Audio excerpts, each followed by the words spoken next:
What's up guys, welcome to Hermesville. In today's video, we're going to be talking about pests in the garden, and specifically, we're going to be talking about larger pests. I'm talking about rabbits and deer. I assure you, nothing can be more frustrating to a new gardener or to an experienced gardener than putting in a lot of work, getting your seeds out, getting your transplants out, only to have either a rabbit or a deer come through.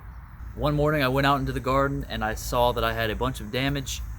It was stuff close to the ground, watermelon vines, sweet potato vines. Those were damaged, in addition to some of my fruit trees. I've got apple trees, I've got peach trees, I've got pear trees in the garden, and I saw that a lot of those leaves were damaged as well. I had a bunch of sunflowers growing. Some of the higher up leaves were damaged also. So I knew that it was not just a rabbit coming through and eating. I knew it had to be some larger type of animal. So I borrowed a trail camera from a friend of mine, strapped it to a tree, hung it up, and just let it go overnight. And lo and behold, as you can see, had a deer coming through. So I had actually never seen any deer on my property, but the camera doesn't lie. Now that I've learned that I have deer in the garden, I've tried several different methods to get rid of them. I've tried some of the deterrents that they sell at different hardware stores, which is basically just blood meal. It's dried blood, which is supposed to repel them.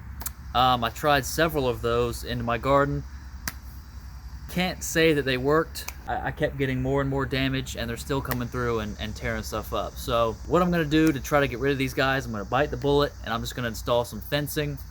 It's going to be similar to the fencing that I put up for my chicken palace. If you haven't seen that video, please go back and check it out. It's going to be a similar setup. I'm going to use 4x4 posts for the fence, and then I'm going to do just some type of poly netting, basically, to enclose the fence. Before we actually get to the fence build, I'm going to basically prepare the edges of the garden. I'm having a lot of issues with grass coming through into the garden, so I'm going to do a 3-foot landscape fabric border basically around the garden.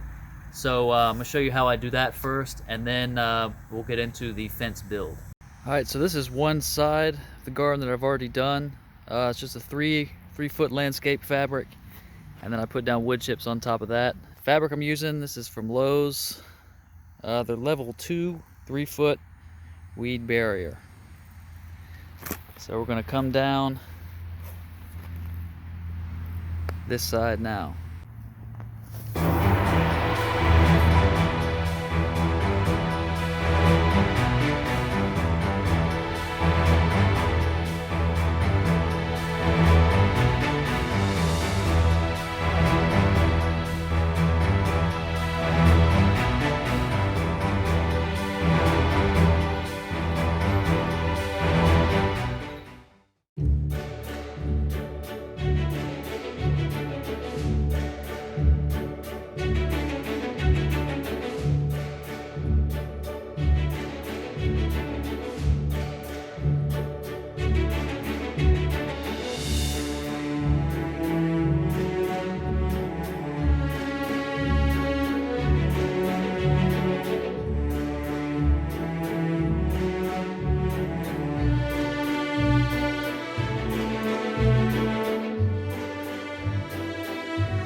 Alright guys, so I just got a quick tip for you if you're doing this yourself.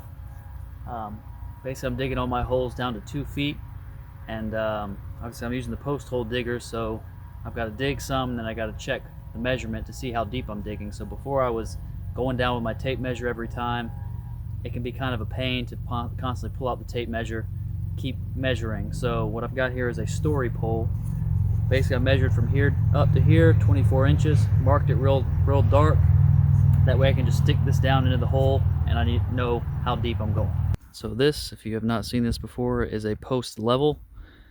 Got it from Amazon for about 13 bucks. You can get them pretty much anywhere.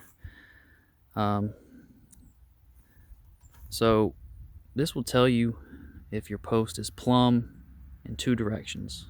This direction, also this direction. Forward and back, left and right. So once you got it in your hole, you just got to kind of eyeball it, move it small amounts just until it gets the center both ways.